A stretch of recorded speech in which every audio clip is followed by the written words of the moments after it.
Welcome to the Bogosity Podcast for the 30th of January 2012, the podcast that's fallen and can't get up.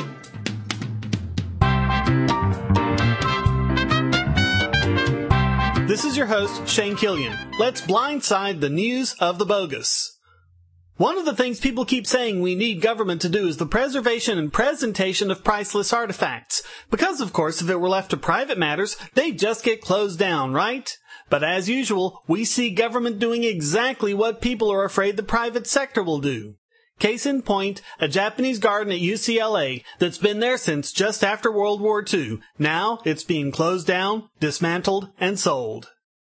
By now, you're all familiar with Cylindrica, one of the alternative energy companies the Obama administration gave lots of your money to, with the promises that it would stimulate the economy, but instead, the company went bankrupt. What they're doing now is nothing short of insane. Despite the fact that the company is deep in debt, including $500 million owed to American taxpayers, they have been caught destroying millions of dollars worth of brand new parts. A court has ruled that people must allow the government to decrypt the contents of their hard drives, and that this does not violate the Fifth Amendment. This is for those of you who are still under the delusion that we can rely on judges to uphold our constitutional rights. Well, now that I've got you down, let me lift you back up again with a piece of good news from our courts. The Supreme Court has ruled, unanimously, how often does that happen, that police have to get a warrant in order to put GPS tracking devices on a suspect's car.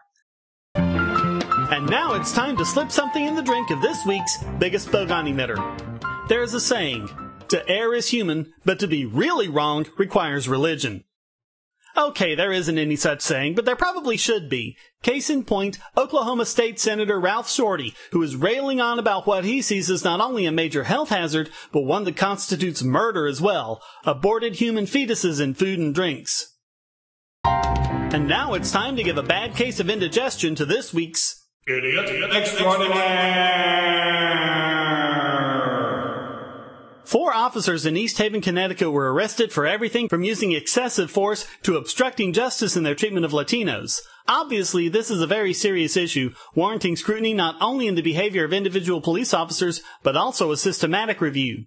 Since this issue is of such great importance, one reporter decided to interview Mayor Joseph Maturo about the issue. Listen to the mayor's response. What are you doing for the Latino community today?